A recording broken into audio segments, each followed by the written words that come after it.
हाय नमस्कार, मैं छोटू छाया आप सब श्रोता को तहे दिल से स्वागत करता हूँ। आज होली के अवसर पर बहुत ही सुंदर, बहुत ही प्यारा, बहुत ही बढ़िया एक गीत लेकर आया हूँ।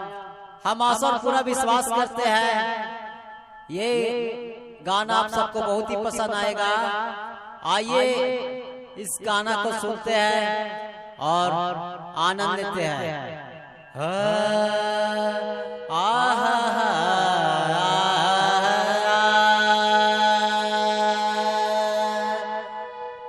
असरा धरा के तू भुला गइल राजा जी, असरा धरा के तू भुला गइल राजा जी।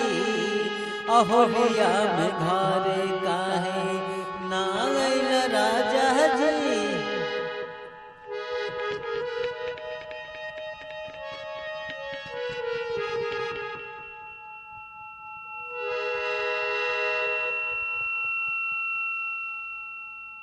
हेलो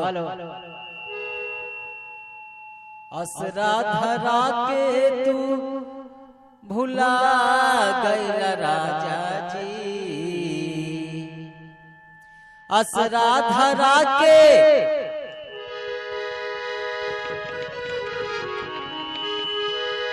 का भैया। अरे असरा धरा के तू भुला गइल राजा जी, असरा धरा के तू भुला गइल राजा जी। अहोलिया में घरे काहे ना गइल राजा जी, होलिया में घरे काहे ना गइल राजा जी, होलिया में घरे काहे।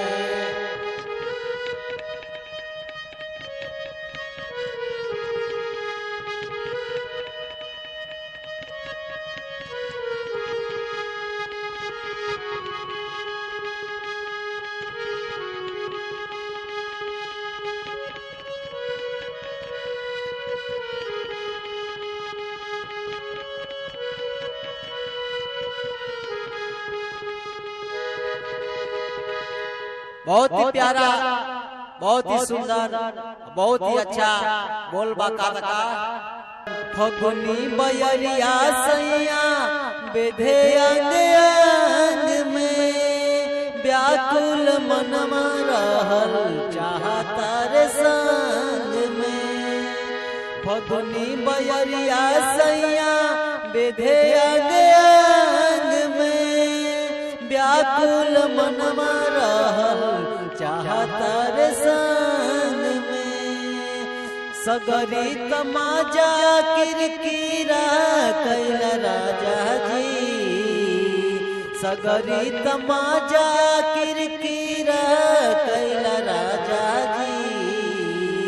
अहोलिया में घरे काहे ना गइल राजा जी, होलिया में घरे काहे ना गइल राजा जी, होलिया में घरे काहे।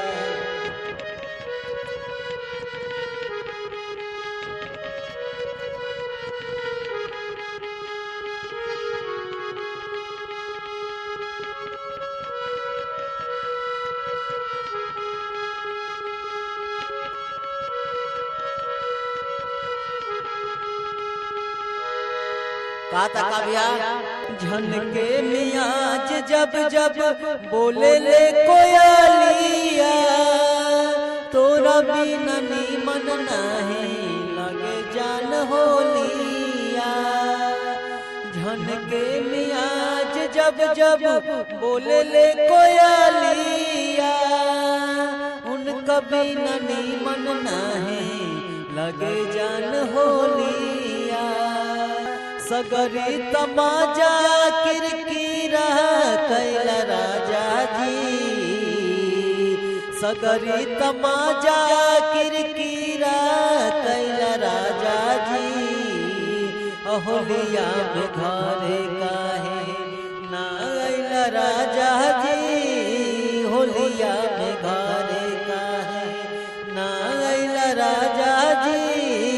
होलिया में घरे का है। तो ये आज एक होली का प्यारा सा गीत गाए हैं। हम आशा और पूरा विश्वास करते हैं ये गीत आपको पसंद आएगा। अगर आप मेरे चैनल पर नया है तो प्लीज चैनल को सब्सक्राइब कीजिए, वीडियो को लाइक कीजिए और ज्यादा से ज्यादा शेयर कीजिए और सपोर्ट कीजिए।